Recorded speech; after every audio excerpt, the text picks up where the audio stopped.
how did it feel to open up about or revisit all these, tough times, either from your youth or also on Drag Race?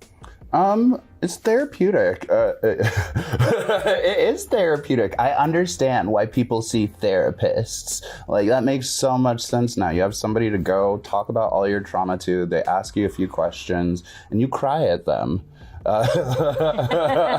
It really was therapeutic because it helped me realize exactly how much I was holding on to and how much I really didn't understand that I was holding on to things that happened even before my memories were really concrete. So getting to spill it all and then getting to read it back and get all these perspectives from like my parents, my competitors on season 11, the girls I've worked with out in the world, it was so refreshing to be like, okay, the world does see you in all these different ways. You're not completely unrelatable. You're not alone. And that is something I've had to like rewire every single day I wake up, is reminding myself, as weird as I feel, I'm not alone. Yeah, I did want to ask you, because you get so real in the book about how when initially you were becoming famous, you really struggled with like people coming up to you and,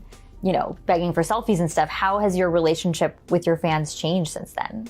It's gotten a lot more positive.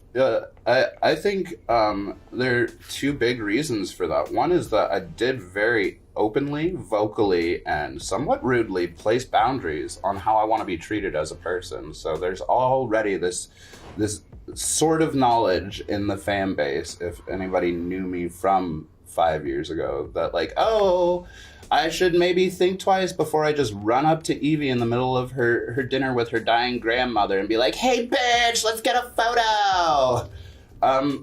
But I think what's really changed is the fact that I've calmed down, the fact that I don't feel as used by the world.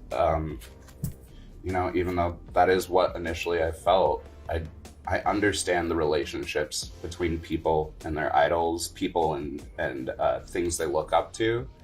And, we're chill. We're chill. So all I ever ask of people is a little bit of humanity. If somebody comes up and wants a photo, we can do it for sure. Yeah. But if you just come up and like ask me for a photo, if you're just like, hey, what's up? Can I have a picture? You're one of those queens, right? I've started getting like snarky, because I'm allowed that right to be like, oh yeah, totally, we can, after you ask me how my day is, what I have for breakfast, other human things, we introduce each other. It's really all about the energy. And if you're gonna treat me like a human, I'm gonna treat you like the best human I ever met.